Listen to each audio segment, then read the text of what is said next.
खींच के चलिए दोस्तों, इस वीडियो में अपन बात करते हैं जो सैग क्या होता है या फिर ये ढील क्या होती है ट्रांसमिशन लाइन में। और हमें ये जैसे मान लो ये मेरा एक क्या है बेटा एक टावर है, ये दूसरा टावर है, इसके बीच में क्या मैं ऐसे खींच के लगा सकता हूँ क्या तार? आप कहोगे नहीं।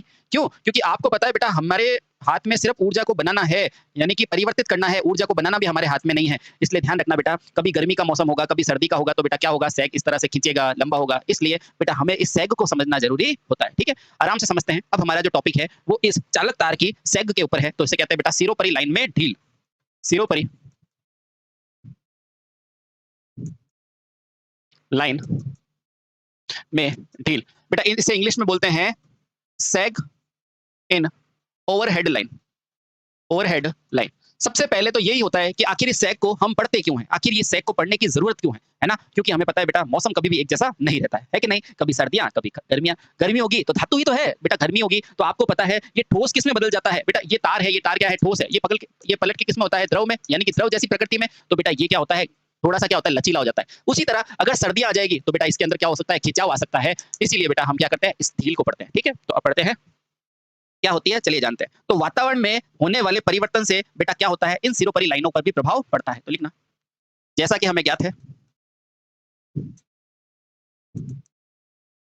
है वातावरण में होने वाले परिवर्तन जैसे कि सर्दी, गर्मी इत्यादि का प्रभाव कहां पड़ता है बेटा, हमारी सिरोपरि लाइन पर पड़ता है। सिरोपरि लाइन पर भी पड़ता है ना? और इसी प्रभाव को समझने के लिए हमें सैग का अध्ययन करना पड़ेगा। इसी प्रभाव को समझने के लिए क्या पढ़ा जाता है बेटा, सैग पढ़ा जाता है। सैग जिसे कहते हैं बेटा झोल का कॉन्सेप्ट पढ़ा जाता है। कॉन्सेप्ट पढ़ा जाता है। सर थोड़ा सा क्लियर करो कि आखिर कैसे प्रभाव पड़ेगा। तो लिखना बेटा, जैसे जैसे तापमान बढ़ाओगे ना तो बेटा तारों की लंबाई क्या हो जाती है, बढ़ती है। और जैसे जैसे तापमान घटाओगे तो तारों की लंबाई क्या हो जाती है, घट जाती है। तो लिखना, जैसा कि हमें ज्ञात है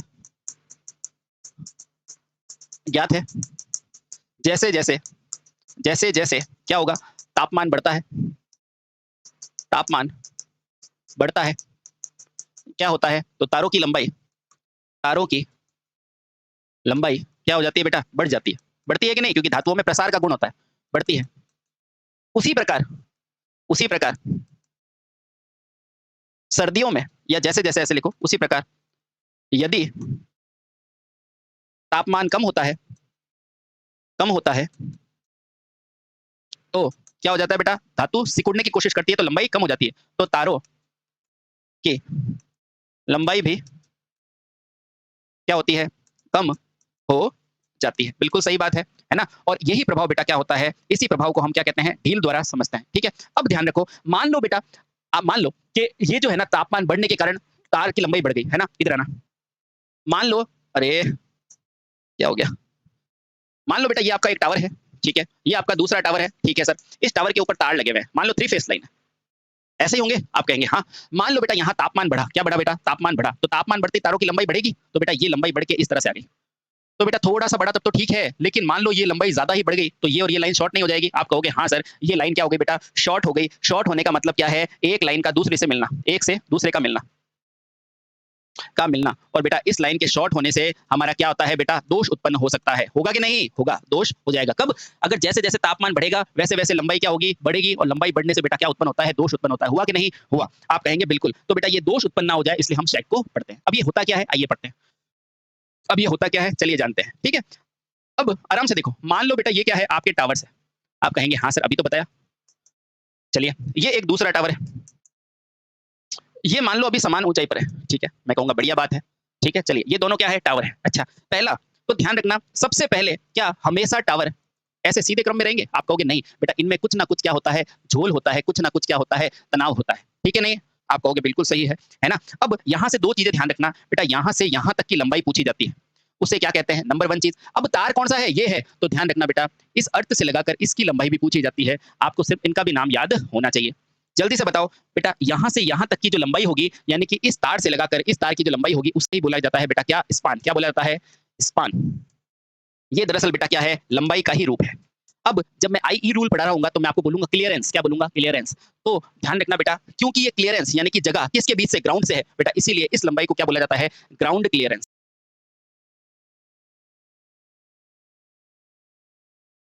क्लीयरेंस, ग्राउंड क्लीयरेंस। बेटा क्या ये छोटे से नाम याद रख दोगे क्या? ग्राउंड क्लीयरेंस और स्पान, लंबाई।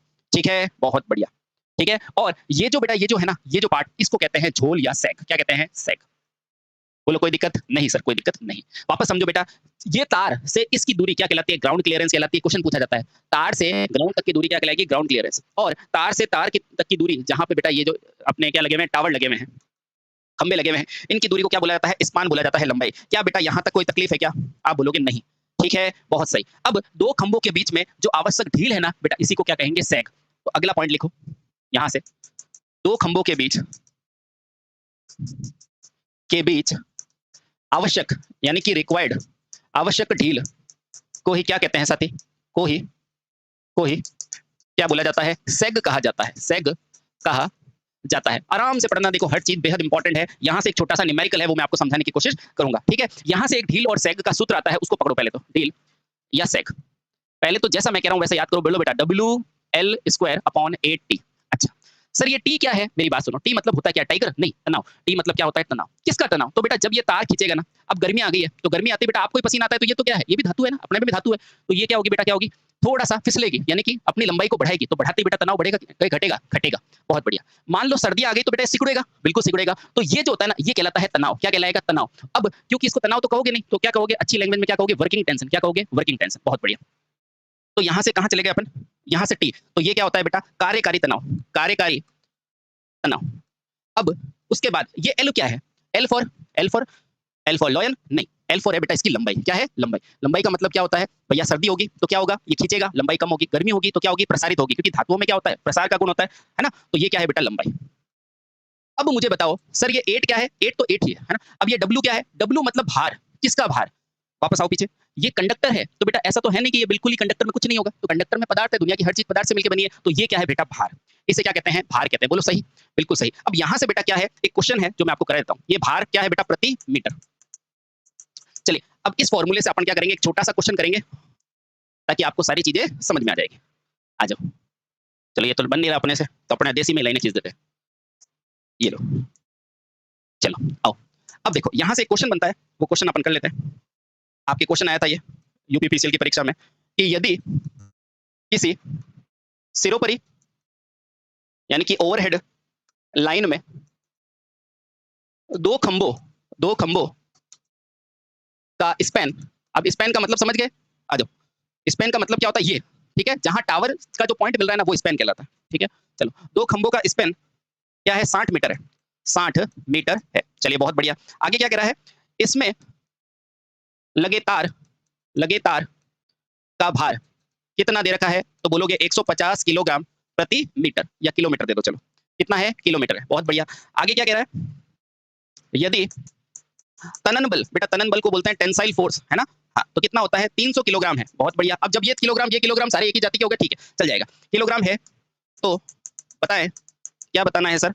तो बताएं कि कितनी ढील छोड़ी जाएगी? कितनी ढील यानी कि सैग छोड़ी जाएगी?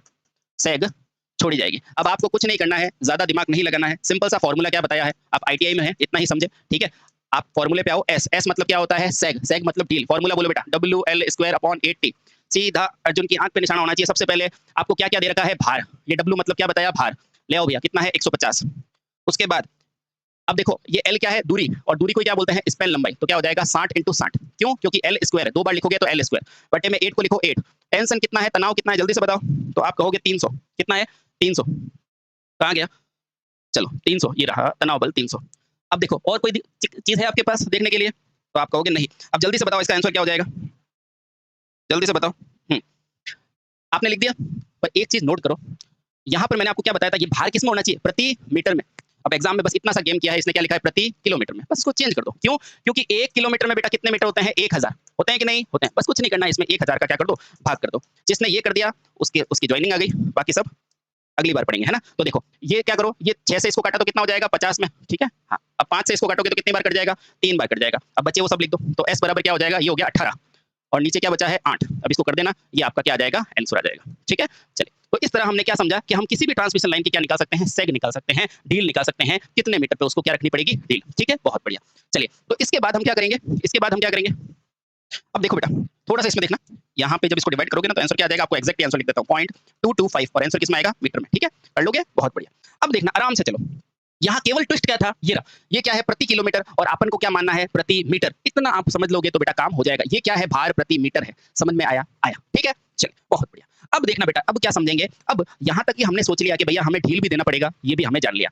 अब क्या जानने की कोशिश करेंगे बेटा, कुछ इंपॉर्टेंट आईई के नियम है जो कि आपको सिरोपरी लाइन के लिए ध्यान में रखने पड़ते हैं। मैं टू द पॉइंट चीजें आपको लिखाता हूँ, ऐसे कैसे याद कर लेना बेटा, नंबर आएंगे, ठीक है। आओ अब लिखते हैं,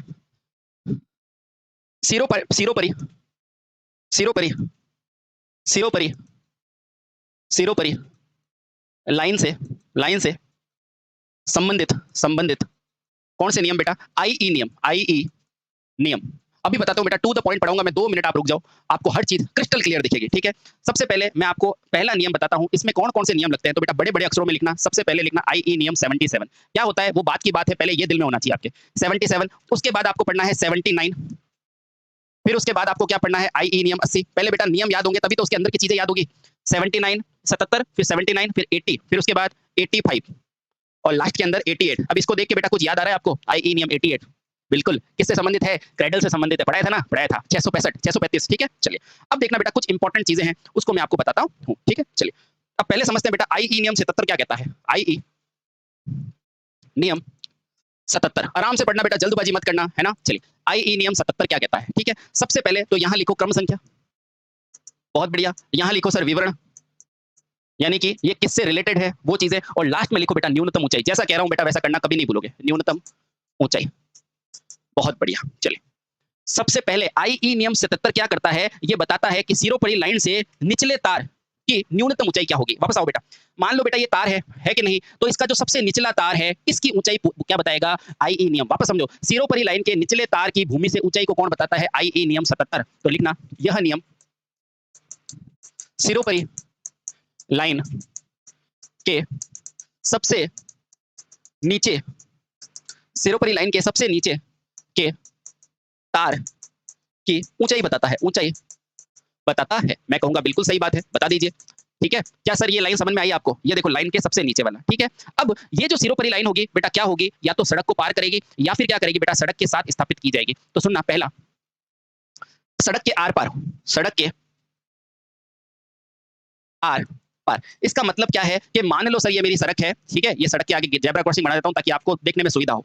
अब यहाँ पर क्या है बेटा, एक पोल लगा हुआ है, यहाँ दूसरा, इसको पार कर रही है, ठीक है, बहुत बढ़िया। तो इसकी ऊंचाई आपको पूछे कि कितनी ऊंचाई है, ये है बेटा न्यूनतम ऊंचाई, सबसे निचले वाले तार की न्यूनतम ऊंचाई पूछ रहा है कि अगर ये सड़क को पार कर रही है, अगर ये सड़क को पार कर रही है। बोलो समझ में आया, आया। ये कब है, ये है खंबे बेटा, इस खंबे से देखो ये सड़क को पार कर रही है ना, तो इस न्यूनतम वाले की ऊंचाई पूछेगा, ठीक है, ओके, आराम से। अब इसमें पूछेगा क्या, उसमें पूछेगा कि बेटा 2 तरह की लाइन होगी, क्या होगी, या तो बेटा ये क्या होगी, लो और मीडियम, यानी कि मैं इसको डायरेक्ट कह लूं, या तो ये 650 मीटर से क्या होगी बेटा, कम होगी, या अब वोल्टेज में लो, या तो ये क्या होगी बेटा 650 वोल्टेज तक होगी, या बेटा क्या होगी 650 वोल्टेज से ज्यादा होगी। बोलो इतने में कोई दिक्कत आई क्या, आप कहोगे नहीं सर नहीं, ये जो लाइन निकल रही है ना, अब 650 का मतलब आपको पता है ना बेटा, मीडियम है ना, बाहर बार नहीं, इसके ऊपर निकलने वाली लाइन की ऊंचाई पूछेगा, तो बताओ 650 तक की ऊंचाई क्या है, आंख बंद करके लिखना बेटा। अगर ये इसके ऊपर से जा रही है तो ये होगी 19 फीट की, अब फीट को मैंने चेंज करना बताया ना, बिल्कुल, और ये क्या होगी 20 फीट की, खत्म बात, इससे ज्यादा हमें बात ही नहीं करनी। क्या रखना है, इस 650 का मतलब क्या है, उच्च वोल्टेज, 650 का मतलब क्या है बेटा, उच्च वोल्टेज तक, ठीक। चलो 650 वोल्टेज से ज्यादा पे क्या लोगे, 20 फीट लोगे, खत्म बात। याद हो गया, बिल्कुल सर याद हो गया, ठीक है। चलिए, अब 650 वोल्टेज से ज्यादा और कहां तक बेटा, 11 केवी तक। चलिए, क्या ये पॉइंट याद हो गया, हाँ सर याद हो गया। चलो, तो इस पॉइंट को मैंने मार्क कर दिया कि आपको याद हो गया बेटा। टू द पॉइंट ऐसे ही याद करना, नहीं तो ये चीजें बहुत हार्ड होती है, ठीक है। पहली चीज याद हो गई, हाँ सर पहली चीज याद हो गई कि अगर सड़क को आर पार अगर ये पार कर रही है तो इसकी न्यूनतम ऊंचाई अगर 650 वोल्ट तक है तो 19 फीट, नहीं तो 20 फीट, खत्म बात, 11 केवी तक, है ना। दूसरा पॉइंट, दूसरा पॉइंट क्या कहता है बेटा, सड़क के साथ साथ स्थापित होने वाली सर्विस लाइन। ये है आपकी सड़क, ये जेब्रा क्रॉसिंग बना देता हूं मैं, और इसके साथ साथ स्थापित हो रही है, यानी कि ये और ये बेटा। आपकी लाइंस कहां चल रही है, ये देखो, ये है खंबे, तो आपकी लाइन चल रही है यूं, वापस देखो, सड़क के साथ साथ, यानी कि देखो आपकी लाइन इस तरफ चल रही है। तो अब ऊंचाई कौन सी पूछ रहा है, ये वाली ऊंचाई पूछ रहा है, इसकी ऊंचाई बताओ सड़क से कितनी है। ये कहाँ जा रही है बेटा? सड़क के साथ साथ जा रही है, सड़क के समानांतर जा रही है। इसकी अगर ऊंचाई पूछे आपसे कितनी ऊंचाई होगी, तो इसकी भी ऊंचाई बेटा कैसे याद करोगे? सबसे पहले 650 और 650 से 11 तक, ठीक है। अब देखो इसकी ऊंचाई ज्यादा रखोगे या साथ वाले की, तो आप सिंपल सा कहोगे सर जो सड़क के ऊपर होगी उसकी ज्यादा होगी ना, तो बस यही तो कॉन्सेप्ट है। तो बेटा ये 650 वोल्ट तक और ये क्या है 650 से 11 केवी तक। फटाफट से बता दो क्या 19 फीट और 20 फीट रखोगे क्या? नहीं सर, ये तो सड़क के ऊपर है इसलिए ऊंचाई बढ़ाई है। यहाँ तो बेटा सड़क के साथ ही है, तो आप खुद बता दो कौन सी है। तो यहाँ उच्च के लिए जो यहाँ निम्न का वोल्टेज है ना, वो बेटा यहाँ उच्च का हो जाएगा, यानी कि ये 19 फीट की होगी और बेटा ये और भी कम होगी। क्यों? क्योंकि कम वोल्टेज की है 18 फीट। ऐसे ही याद करना बेटा, कभी नहीं भूलोगे, देख लो। ठीक है, आप कहोगे हाँ सर बिल्कुल सही है। अब ये तो किसके लिए थी? ये तो किसके लिए थी आपकी? ये तो थी बेटा आपके सड़क को पार कर रही है और सड़क के साथ चलने वाली की लंबाई, है ना। बहुत बढ़िया। चलिए अब दूसरा अपन क्या पढ़ते हैं, आईई नियम 77 के अंदर ही अगर मान लो ये 11 केवी से ज्यादा की बात करेगा तो क्या करेंगे? अब देखो बेटा अगर 11 केवी से ज्यादा की बात है तो तीसरा लिखो, ये क्या लिखा है? ठीक है, अब ये क्या है? सड़क को पार, और ये क्या था बेटा? सड़क के साथ। सड़क के साथ हमेशा ध्यान रखना बेटा, सड़क को कभी भी 11 केवी से ऊपर की लाइन पार नहीं करेगी। तो इसके अलावा सभी, तो लिखना इसके अलावा, यहाँ क्या लिखा है? ठीक है, उपरोक्त के अलावा सभी, उपरोक्त के अलावा, उपरोक्त के यानी कि 11 केवी के अलावा, उपरोक्त के, अरे भैया, उपरोक्त के अलावा सभी इसकी लाइन क्या होगी? तो आराम से देखना बेटा, मैं एक सेकंड में आपको याद करा दूंगा, ठीक है। सबसे पहले मुझे बताओ, या तो ये लाइन क्या होगी बेटा? 11 केवी की होगी, या फिर 11 केवी का कैसा बेटा? Bear conductor. अब बेयर का मतलब क्या होता है? नंगा कैलेंडर, जिसके ऊपर क्या होता है बेटा? किसी भी तरह का अचालक नहीं होता, है ना। या 11 केवी तक तो होगी, लेकिन वो क्या होगी बेटा? अचालक वाली होगी, यानी कि जिसके ऊपर अचालक का आवरण होगा। और ये क्या है बेटा? जिसमें अचालक का आवरण नहीं है, अचालक नहीं है। बोलो क्लियर? हाँ। अब सर एक और भी हो सकती है ना, तो हो सकती है ना बेटा, जो 11 केवी से अधिक के लिए होगी, 11 केवी से अधिक के लिए होगी। और कहां तक होगी? तो बोलना बेटा 11 केवी से अधिक और 33 केवी तक। अब फटाफट बताओ कितनी होगी? तो आराम से याद करो, जो बेयर कंडक्टर वाली है ना, वो कितनी होगी बेटा? 15 फीट की। और जिसमें इंसुलेटर है बेटा, उसकी हाइट कम रखोगे ना, आप कहोगे बिल्कुल सही है सर, इसके अंदर इंसुलेटर लगा हुआ है, तो बेटा ये होती है 13 फीट की, ये क्या होती है? 15 फीट की। और अगर इससे ज्यादा की लाइन है तो बेटा ये क्या हो जाएगी? 17 फीट की। खत्म बात। इसको और अच्छे से याद रखना है तो बेटा इसको उल्टा लिख देना, 13, 15 और 15, 17 याद हो जाएगी, ठीक है, क्योंकि आवरण लगा हुआ है तो उसके लिए सुविधा ऑलरेडी है, ठीक है। चलिए अब यदि मान लो बेटा लाइन इससे भी बड़ी है, यदि लाइन बेटा इससे भी बड़ी है, सर इसका मतलब क्या है? इसका मतलब ये है कि अगर 11 वोल्ट से भी ज्यादा यानी कि 33 से ज्यादा हो तो क्या करेंगे? तो दो ध्यान रखना बेटा, एक तो 33 फीट याद रखना, एक तो याद रखो 33 केवी तक। कहां से? 11 केवी से ज्यादा और 33 केवी, ऐसे याद रखो 33 केवी तक अगर पूछा जाए तो बेटा इसका ध्यान रखना। और अगर 33 केवी से ज्यादा के लिए पूछा जाए तो उसका ध्यान रखना। अगर 33 केवी से ज्यादा पूछा जाए तो क्या याद रखोगे? 17 फीट। क्या याद रखोगे? 17 फीट। और इसके बाद जैसे कि अगर मान लो बेटा आपने को 66 केवी पूछा है तो इसमें क्या जोड़ा है आपने? 33 केवी जोड़ा है, बहुत बढ़िया। अगर मान लो बेटा इसके अंदर 99 केवी पूछा है तो फिर से बेटा क्या जोड़ा है? 33 केवी जोड़ा है। तो बेटा इस हर 33 के आगे आपको क्या करना है? 1 फीट जोड़ देना है। तो यहाँ क्या लिखोगे? ध्यान रखना बेटा, 33 केवी तक तो आपके पास कितना है? 17 फीट फिक्स होएगा। और इसके बाद बेटा हर 33 केवी पे आपको क्या जोड़ना है? केवी पर 1 फीट जोड़ देना है। आपका आंसर आपके सामने होगा, ठीक है, बहुत बढ़िया। चलो, यानी कि 66 होगा तो बेटा क्या करोगे? 1 जोड़ोगे, 99 होगा तो 2 जोड़ोगे, 132 होगा तो 3 फीट और जोड़ देना, खत्म बात। बोलो यहाँ तक कोई दिक्कत है? आप कहोगे नहीं सर कोई दिक्कत नहीं है, ठीक है, क्लियर क्लियर। चलिए उसके बाद बेटा आपके पास अलग अलग प्रकार की और भी चीज आती है, ठीक है। क्या आपको ये आईई रूल 2 समझ में आ गए क्या? आप कहेंगे सर 100% ये नियम समझ में आ गए, ठीक है। चलिए बहुत बढ़िया। अब क्या समझते हैं बेटा? आईई नियम 79 क्या कहता है, ठीक है। 77 समझ गया, किसके लिए था? सबसे नीचे वाले कंडक्टर की ऊंचाई, ठीक है। उम्मीद करता हूं बेटा ये चीज समझ में आ गई होगी, ठीक है। अब पढ़ते हैं बेटा आईई नियम 79।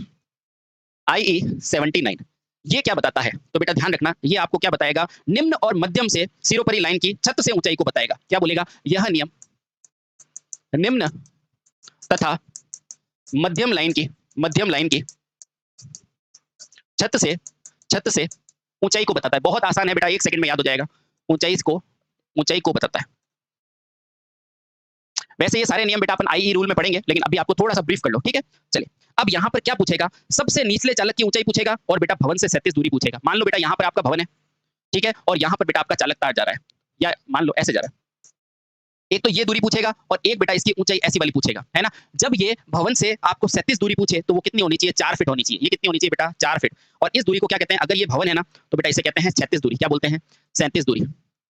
किसकी है बेटा? निम्न और मध्यम की छत से दूरी। बेटा छत से दूरी कितनी होनी चाहिए? कम से कम 4 फीट। और ऊंचाई की बात करेगा तो कितनी होनी चाहिए? ध्यान रखना बेटा, ऊंचाई की हो तो ये 5 फीट होनी चाहिए, खत्म बात, याद हो गया आपको। ये भी लाइन है और ये भी बेटा आपकी क्या है? ट्रांसमिशन लाइन है। मान लो आपका घर है, घर से बाहर बेटा आपकी कोई लाइन जा रही है निम्न या मध्यम 11 केवी की, तो कम से कम 4 फीट की दूरी पर होनी चाहिए और ऊपर की तरफ बात करें तो 5 फीट की होनी चाहिए। कौन सा नियम बताता है? 79। कौन सा बताता है? 79। चलिए सर, इसी तरह ये जो छत की दूरी के लिए बेटा उच्च वोल्टा का नियम पूछेगा ना, ये तो क्या था बेटा? निम्न और मध्यम। तो उच्च के लिए पूछेगा तो कौन सा नियम आ जाएगा? आईई 80। तो लिखो बेटा आईई नियम 80। आईई नियम 80। ये सेम टू सेम ऐसा ही है, लेकिन बेटा ये क्या है? उच्च तथा अति उच्च की भवन के छत से ऊंचाई को बताता है। तो लिखना, यह उच्च तथा अति उच्च वोल्टता की भवन से दूरी को बताता है। मैं अभी बता दूंगा, दूरी को बताता है। अब देखना बेटा, मान लो